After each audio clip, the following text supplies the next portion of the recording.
So, is my mic on? Okay. So I was told that I have the next 4 hours to explain the President's management agenda, and you all will stay for it.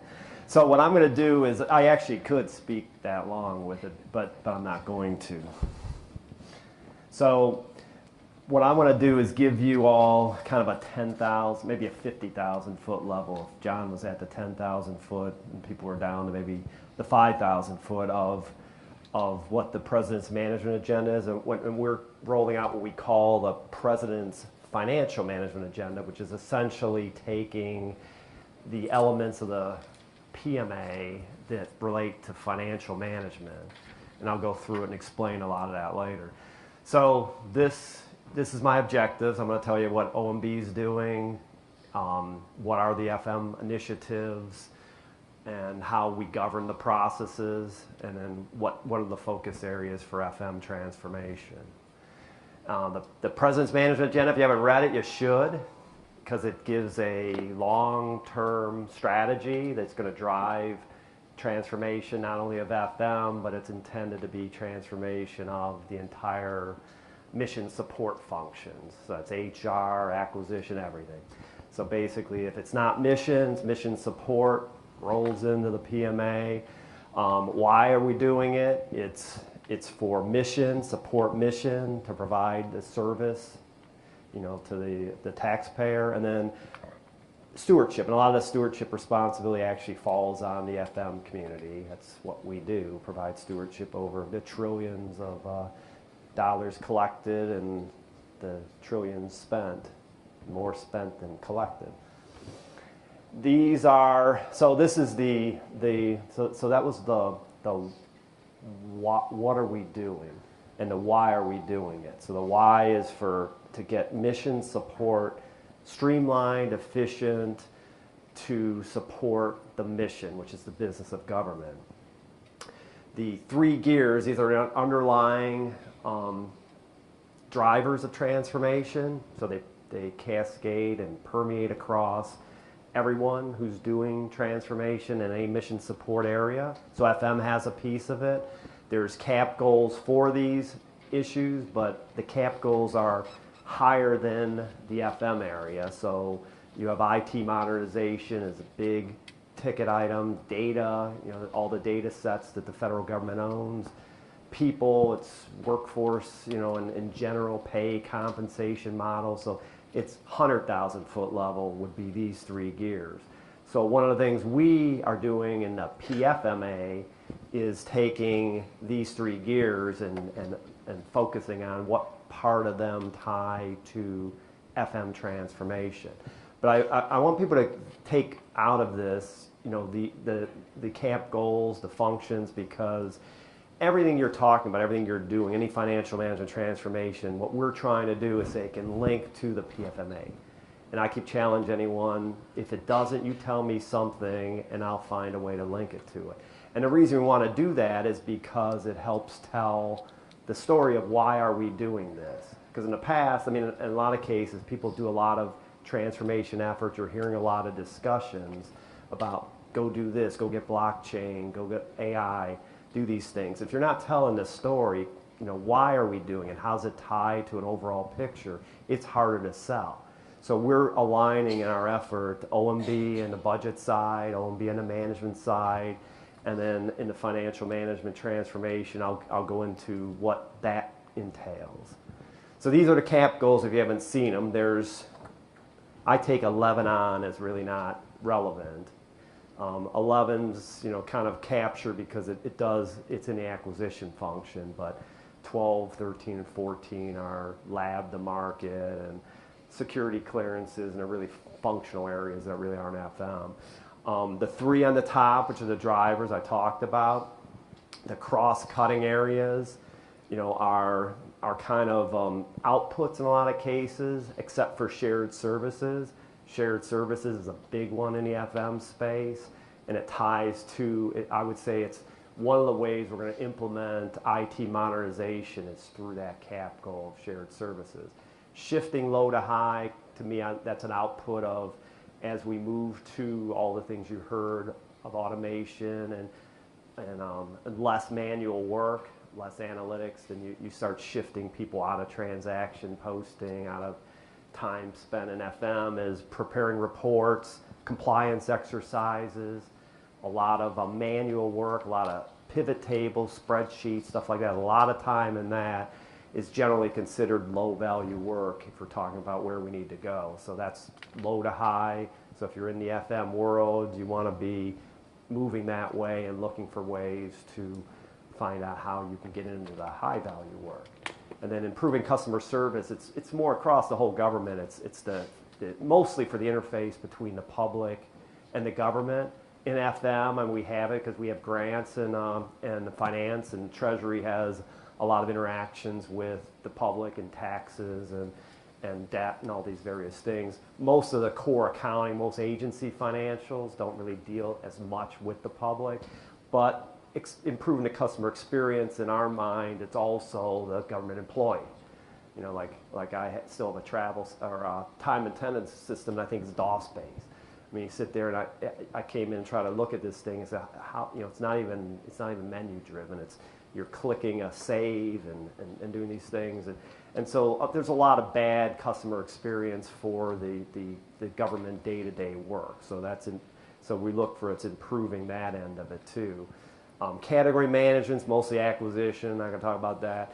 So the four that are highlighted along with data are really the genesis is the major areas of the PFMA. This I'm not going to go into a lot, but it does come into play a little bit. The president's management agenda is back office. It's the mission support function. It's part of reform agenda. If you heard, there's a reform agenda. So I just highlight it because there's some impact of the other areas as I get down and later in the charts. But the budget has a lot of proposals to change things. The overall delivering government solutions, you know, is about agency reform. So agency reform is a tougher thing. It's a lot more politics involved. But the mission support area is the PMA. So this chart, what it does is it shows kind of how we constructed the PFMA. So it starts in the middle. You have the Treasury, OMB, and CFOs, agency CFOs. Those are the three primary agencies who drive financial management in government. All have statutory responsibilities, a little bit different. The top shows that all that stuff that comes in, you got agency budgets, you got the PMA, you have the agency reform proposals that affect the CFOs and the agencies, executive orders, stakeholder requests, laws and regulations, all that stuff comes down. And then when people are doing, they have to balance between their day-to-day job and transformation efforts. So that's in a nutshell, you know, how people look at all that stuff coming in. So what we try to do is taking those pressures, using the CFO Council, which is a statutory body, which includes the CFOs from the major agencies, OMB and Treasury, and we tried to take those pressures and say, what are the focus areas of financial management transformation?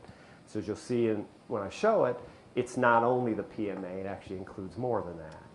So this is kind of a rough draft, but we're going to get this finalized at an offsite with the CFO Council. But it's pretty much taking the PMA and putting it as a financial framework on it. That it's driving the FM workforce, right? You know, which is a subset of the gear of workforce and what John talked about. He showed a breakdown of business processes, standardized business processes, standardized data, IT that relates to the two core areas of financial, which is core accounting and grants, which is financial assistance. Those are the two areas we really run, and that's why those two, the cap goal in grants, but there's not a cap goal for financial management.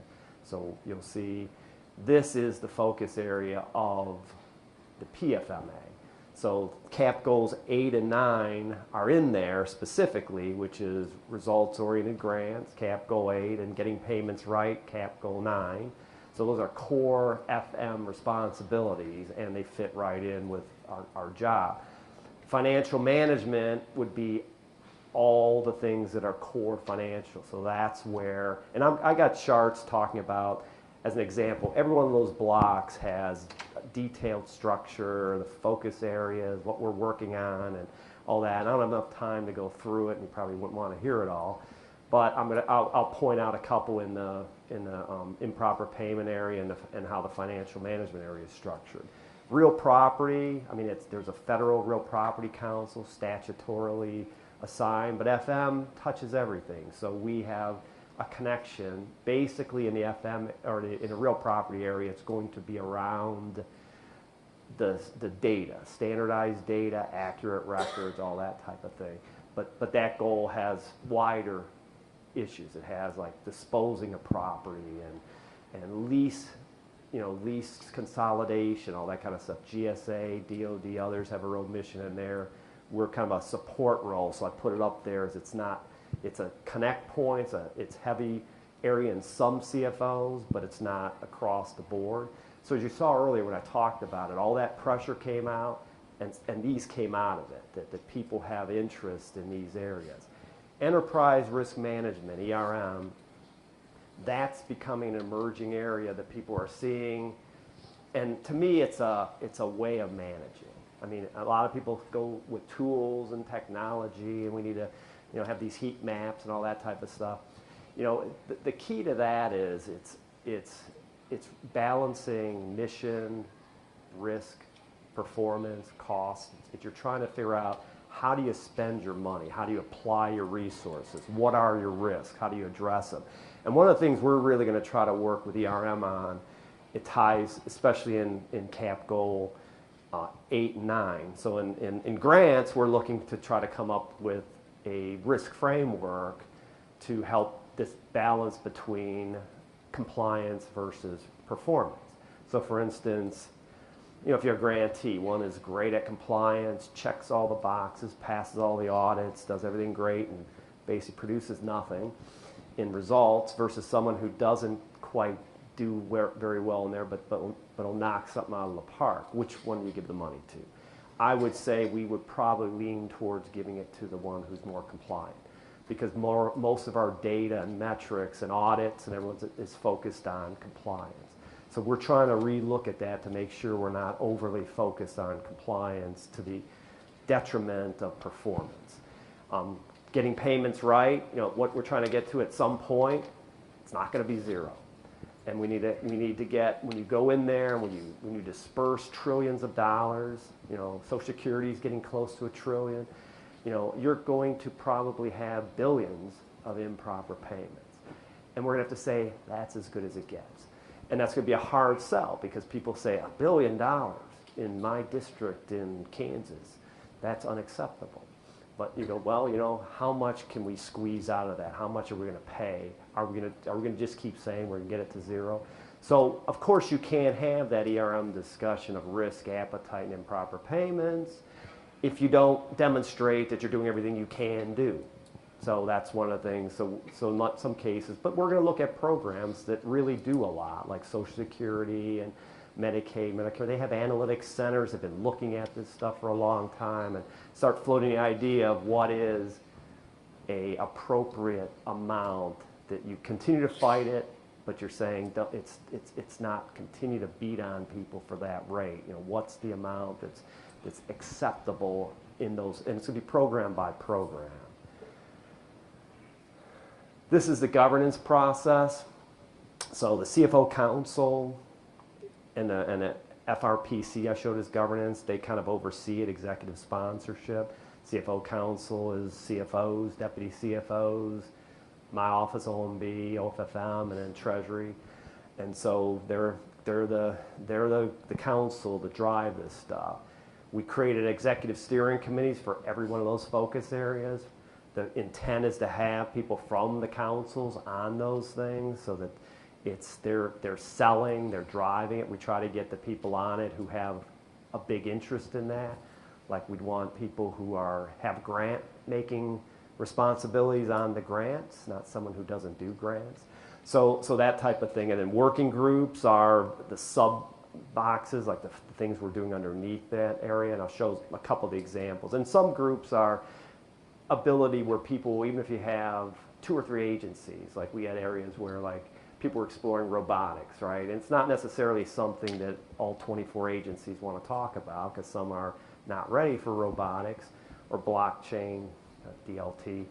And so there's a couple that are. So we get this coalition of willing together in subgroups, and we're able to focus on areas that are of interest. So what we say with the groups is that they can be run by only agencies, agency and treasury, treasury and OMB, every combination can be the mix. So it allows us to leverage the resource of the entire FM community to work on these things. So this is an example. Like I said, every one of those boxes in the FM focus area initiatives has this box, and every one of those other boxes have a sub box underneath it, and it drills down to the actual actions we're doing. So like for in example FM, right? There's initiatives around FM workforce. So that's like the skill set of the future. Like we're trying to get a common position description, a common way to put an announcement out to the so multiple agencies can hire off the same cert, things like that, trying to address issues like that. It'll link back to the overall gear, reskilling and moving from low to high, and how do we engage universities and outsiders to, to produce graduates that actually have the skill set we need. Financial reporting, that area we have the standards, FASAB, the Treasury puts out standards, OMB puts out standards, agencies have policies. We want to make sure they're all in sync, and as we're finding, efficiencies and things, we're not having the standards impede those things. Sometimes they do. Policies, sometimes, people will point to why you do it this way. This is right here in chapter 22, paragraph 3, subchapter. Why are we doing this? It says it. Well, maybe it shouldn't say that, especially when you can change it. And then sharing quality service, that was mentioned. That's CAP Goal 5. So there's going to be like the release of the whole CAP Goal strategy probably in January. You'll probably hear more about that. But the key on this is you name an agency who leads the effort. They drive the standard setting. So what John was talking about, it's that use case, business process, standardizing it, and it's the data set around that. And it's key because what we're doing is the standards will then link, because before a lot of times I've worked on efforts where people did standards, it became shelfware, right? And no one knew it was any good, right? You can do a standard and no one builds to it, so you can say I did a great job on these standards. It looks really good. But it may be 100%, might be 100% right, 50% right. So the standards are proven by building systems that meet them. And so we're linking the building of solutions to the standards. So the takeaway for industry and others would be build common solutions, build the standards. And we have, Treasury's been working with Oracle standards, because in FM and the core accounting, there's 3 major providers, SAP, Oracle, and Momentum. And we got to work because they're different systems, so we got to adapt the standards to them. Ultimately, we're hoping, it keeps going and going and going, that it becomes like the internet, the standards, the look and feel of a core accounting system is the same regardless of what happens in the back office. But we're not quite there yet. The key would be to get on core systems, move them out of the agencies into the cloud, that type of thing. So that's driving that. And the standards, FM has a bigger mission than most people. Like you can develop standards for property or acquisition, but everything ultimately hits the core accounting. So we also have the responsibility of making sure that the interchanges can happen. And then there's innovation projects going on. Like we have, John talked about some of it. People are looking at robotics and how to put them in application. blockchain, and besides the blockchain they're looking at in Treasury, we're also exploring it as a means to possibly improve the way we do grant distribution. Because you think about it in grants, right? We send all this money out to the states, and then it goes into their systems, and we lose visibility over it. And then 3-4 levels down, somebody makes an improper payment, and then people are pointing back to the agency and say, "How'd you let that happen?" Because, well, I didn't, they did it. I didn't see they did it. And so we have the issues about that. But you think about it, blockchain could work. You'd end up having something like it never leaves Treasury until the money actually goes to the recipient. So the movement from federal to state to local is not actually a cash transaction, it's a debit credit. So we're looking at that, exploring it, whether that would be feasible or not. And like John said, it would have to be an internal system. I don't think anyone's ready to go out there and put it out there in the crypto world type thing. And then Heather talked about this, so I probably don't have to go much into it, but the focus on improper payments is monetary loss, right? The definition of improper payment, the wrong amount to the wrong person. John talked about a lot of that stuff boils down to it's a lack of information. If we knew who the recipient was, we wouldn't make the wrong payment most likely. So a lot of it's due to the systems and identity verification, frauds around cash loss. So what we've been found out is that we spent a lot of time on definition of improper payment. There were errors. Sometimes there were proper payments, but they're defined as improper and things. So we're spending a lot of time doing things that really weren't adding value. So we care about all the improper payments no matter how they occur, but we care more about improper payments that result in cash loss because that's what the taxpayer would care about. If I told you that a veteran went into a clinic, got the service provider got paid, but it was an improper payment. And you said, why? Well, because there's this rule and law and blah, blah, wasn't followed. You're like, but the veteran got the service, the activity the provider got paid, it was the right person, right amount, why is it improper? I have to give you the explanation. It doesn't make sense. The monetary loss, that's where fraud is. People are not committing fraud to cause errors in our system. They're committing fraud to get money. So fraud and cash loss is the stewardship integrity issue. That's why we're focused mostly on that.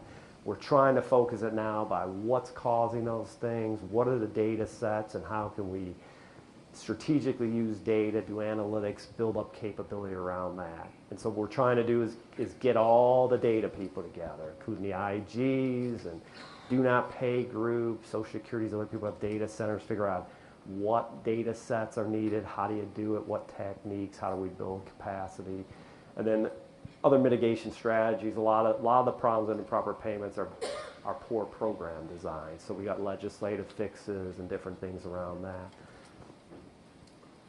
And then, so this is kind of for people that are government staff here, understand the purpose of the PMA, the PFMA, identify, tie what you're trying to do back to it. Like you're trying to figure a way, to reinvent your business area. We're doing this, inefficiently. That if there's a common problem area across government, it becomes a potential for like common solutions, shared solutions. So avoid, searching technology in search of a solution. I mean, a lot of people hear, blockchain. That I'll apply that to my problem. Well, it doesn't sometimes fit. So there's a problem, and the technology needs to fit the problem, and be ready for change. It's going to change. Don't hold on to your pivot tables and spreadsheets and pencils because it's probably not a long-term thing to do. And then industry, it's really we need government solutions. We need specific solutions. We don't have a lot of resources. We got multiple things going on at the same time. We need all hands going the same direction. I can walk to any industry booth and pick up a glossy that says blockchain, AI, and robotics. Look at it and say, that's nice. How does that actually apply? Well, that's not in here. Call this number. So what we're looking at is, we've got a structure, here's the problem, show me the solution, show me the options, how to do it. And then software as a service, want to move that direction. ERPs we want to do. The reason we don't have a government ERP. SAP's not a government ERP, Oracle's not, Momentum's not, because they don't have business systems that we use. That's why we have all these legacy systems. We bolt on grant systems and acquisition systems. Currently we're moving towards standardized pay and travel. But the question is how much bolt-on do we have? And is an ERP just a core accounting system? Let's not call it an ERP. So I think that's a real issue to have is how much of that activity is actually in the cloud. And the more we have to bolt onto, the harder it is for us with data standards and interfaces. And that's where most of the ERPs are not standard. And you can't just scale them up. Someone goes, well, I got 10 people got Oracle. Just scale it right up. Well, every one of those things is not Oracle out of the box. It is Oracle with 50 modifications and unique interfaces and broken code and all that kind of stuff.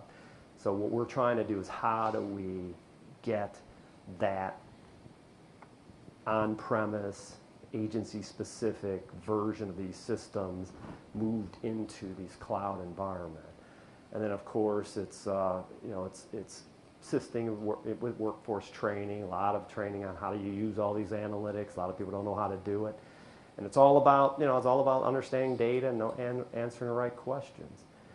And with that, I'm done. That's a quick version.